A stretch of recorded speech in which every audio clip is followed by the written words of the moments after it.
আসসালামু আলাইকুম। আজকে আমরা অনুপাত সমানুপাত এই চ্যাপ্টারের কিভাবে সমানুপাত বের করতে হয় এটা দেখব।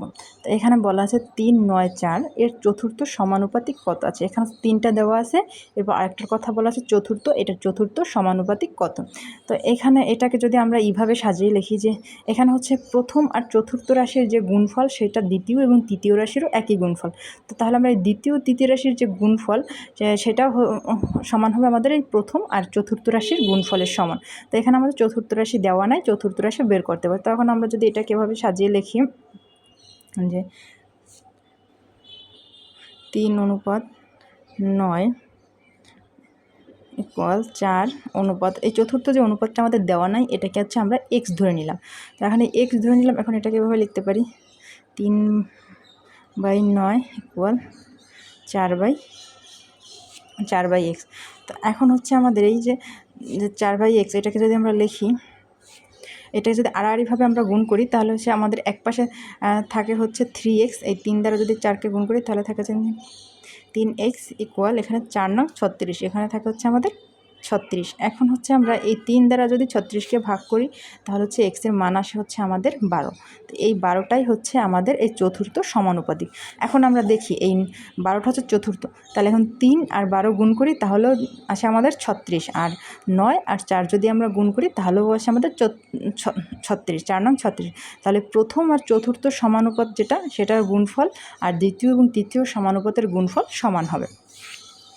এখানে বলা আছে যে 9 ও 16 এর মধ্য সমানুপাতি কত। আচ্ছা, এই যে যখন আমরা মধ্য সমানুপাত, এটা হচ্ছে চতুর্থ সমানুপাতি বের করছি, যে একটা সংখ্যা নাই সেটা বের করি।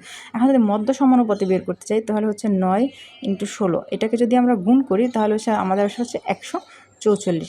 এখন এই 144কে যদি আমরা আবার রুট করি 144 তাহলে 12, তো এই 12টাই হচ্ছে আমাদের মধ্য সমানুপাতি। এখন আমরা দেখব কিভাবে ভগ্নাংশের অনুপাত বের করতে হয়। তো এখানে বলা আছে 1 কেজি খাঁটি দুধে 200 গ্রাম পানি মিশ্রিত করলে মিশ্রিত দুধে পানির পরিমাণ কত। আচ্ছা, এখন হচ্ছে এখানে 200 গ্রাম 1 কেজি দুধ আর 200 গ্রাম হচ্ছে পানি। অনুপাত কখনো আমরা ভগ্নাংশ আকারে লিখতে পারবো না। তো এখানে হচ্ছে আমরা এখানে তো পানির পরিমাণ দেওয়া আছে 200 গ্রাম পানি যোগ করছে 1 কেজি দুধে। তো 1 কেজি দুধ সমান আমরা জানি যে 1 কেজি সমান আমরা জানি 1000 গ্রাম। 1000 গ্রাম। তো এখন আমরা এই 200 গ্রাম সমান 1000 গ্রাম লিখতে পারবো না। এখানে হচ্ছে 1 কেজি দুধের মধ্যে 200 গ্রাম পানি যুক্ত হয়েছে।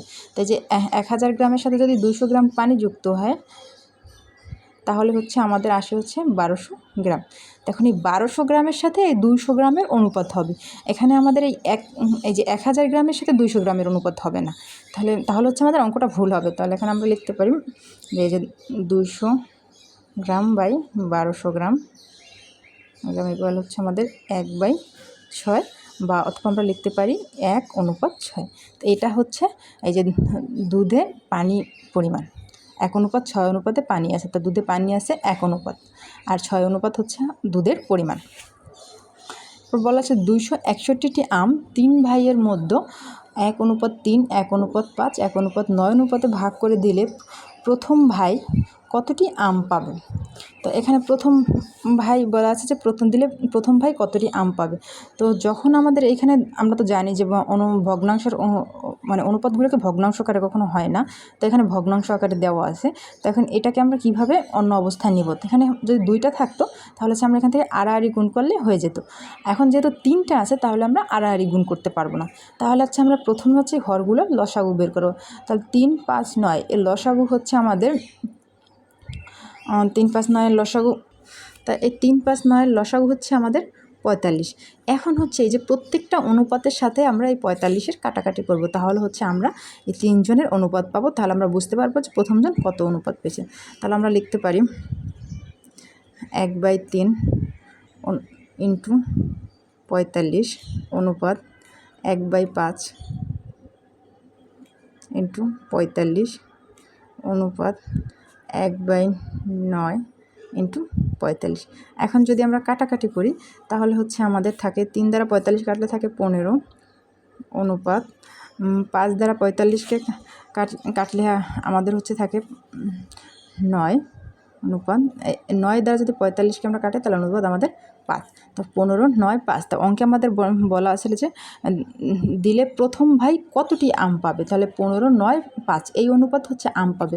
তাহলে এই অনুপাতগুলো যদি আমরা যোগ করি তাহলে আসে হচ্ছে 15, 5, 20 আর 9 হচ্ছে 29। অনুপাত সংখ্যা হচ্ছে আমাদের 29।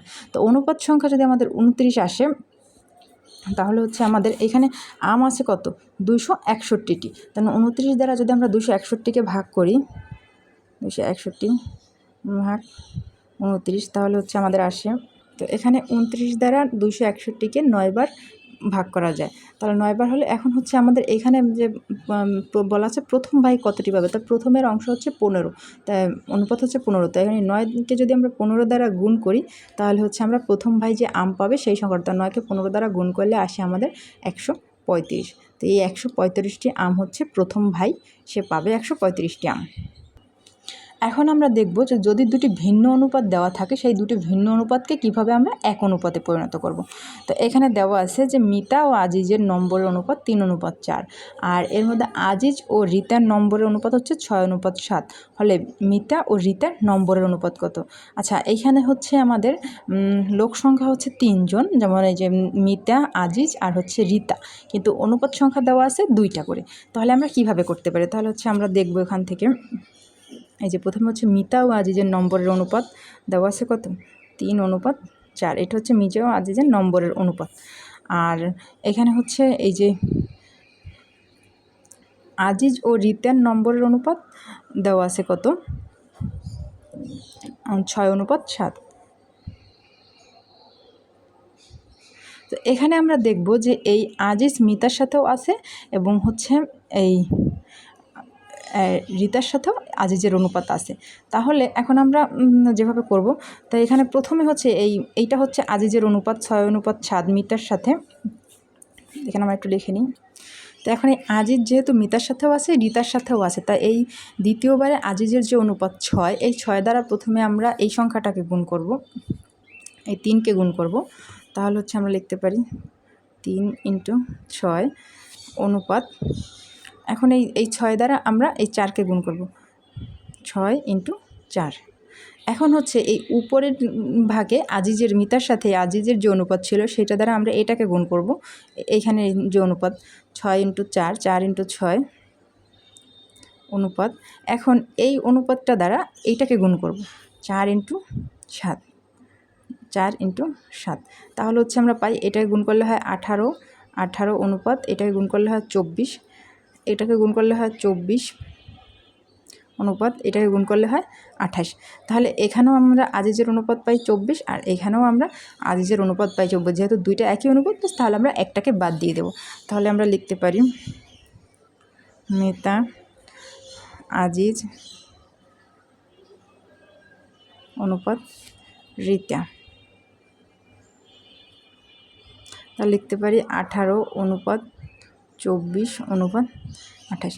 এখন এই অনুপাতটাকে প্রত্যেকটাকে কিন্তু 2 দ্বারা ভাগ করা যায়। তাহলে আমরা লিখতে পারি 2 দ্বারা যদি ভাগ করি 9 অনুপাত 12 অনুপাত 14। এখন এটা হচ্ছে আমাদের আসছে। তো এখন আমাদের অঙ্কে বলা ছিল কত, অঙ্কে বলা ছিল যে মিতা ও রিতার নাম্বারের অনুপাত। তাহলে মিতা ও রিতার অনুপাত, মিতা অনুপাত রিতা, আর লিখতে পারি মিতার অনুপাত হচ্ছে 9 আর এই রিতার অনুপাত হচ্ছে আমাদের 14।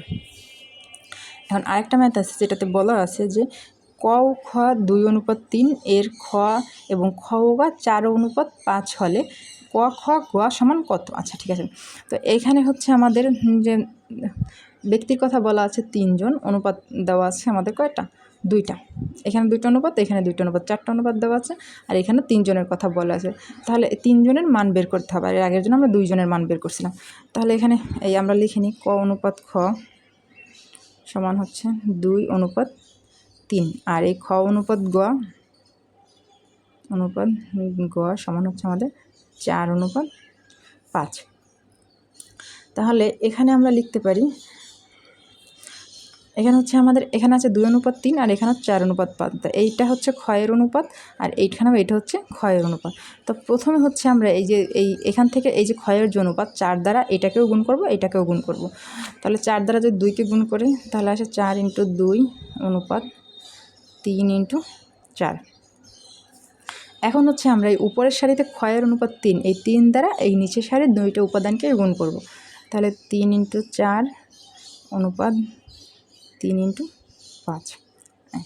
এখন আমাদের যদি গুণ করি তাহলে হচ্ছে 8 অনুপাত 12, এখানে এটাকে গুণ করলে আসে 12 অনুপাত 15। তাহলে আমরা লিখতে পারি এটাও হচ্ছে ক্ষয়ের অনুপাত, এটাও হচ্ছে ক্ষয়ের অনুপাত, তাহলে আমরা একটা অনুপাত লিখতেই পারি, ক অনুপাত খ অনুপাত গ সমান লিখতে পারি 8 অনুপাত 12 অনুপাত 15। এখানে বলা আছে তামা, দস্তা ও রূপা মিশিয়ে এক রকমের গহনা তৈরি করা হলো। তামা ও দস্তার অনুপাত 1:2 এবং দস্তা ও রূপার অনুপাত 3:5। তাহলে 19 গ্রাম ওজনের গহনায় কত গ্রাম রূপা আছে? এখানে হচ্ছে আমাদের 3টা উপাদান আছে, তামা, দস্তা, রূপা, অনুপাত দেওয়া আছে 2টা করে। তাহলে প্রথমে তামা আর দস্তার অনুপাত আমরা লিখি আগের মতো করেই, তামা অনুপাত দস্তা সমান হচ্ছে আমাদের 1:2, আর এই যে দস্তা অনুপাত রূপা হচ্ছে 3:5।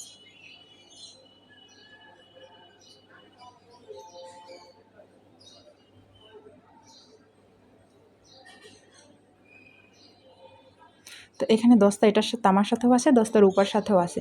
তাহলে আমরা এখানে দস্তার যে মান 3, এটা দেওয়া তামা এবং দস্তা 2টাকেই গুণ করি। যদি গুণ করি তাহলে 1 × 3 অনুপাত 2 × 3। আর এইখানে এখন আমাদের এই উপরে যে দস্তার যে মান আছে এটার দ্বারা নিচের তামা এবং রূপা, দস্তা এবং রূপা 2টাকেই গুণ করব। তাহলে আসে 2 × 3 অনুপাত 5 × 2। তাহলে আমরা লিখতে পারি 3 অনুপাত গুণ করলে আসে 6, এটাকে গুণ করলেও আসে 6 অনুপাত 10। এখন আমরা লিখতে পারি যে 10 তামা, দস্তা, রূপা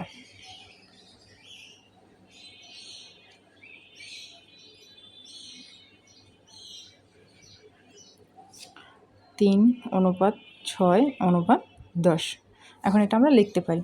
তো এখন আমাদের বলা আছে যে এই যে 19 গ্রাম ওজনের গহনায় কত গ্রাম রূপা আছে। তাই এখন এটার তাহলে এখন যদি আমরা এটাকে যোগ করি তাহলে অনুপাতগুলো যোগ করলে হচ্ছে আমাদের আসে হচ্ছে 19। অনুপাতগুলো যোগ করলেও আসে হচ্ছে 19, আর একটা 19 গ্রাম ওজনের গহনায় কত গ্রাম রূপা আছে সেটা হচ্ছে আমরা যদি বের করি তাহলে রূপার অংশ কত, এখানে রূপার অংশ হচ্ছে 10, তাহলে 19 গ্রাম ওজনের গহনায় হচ্ছে আমাদের 10 গ্রাম রূপা আছে।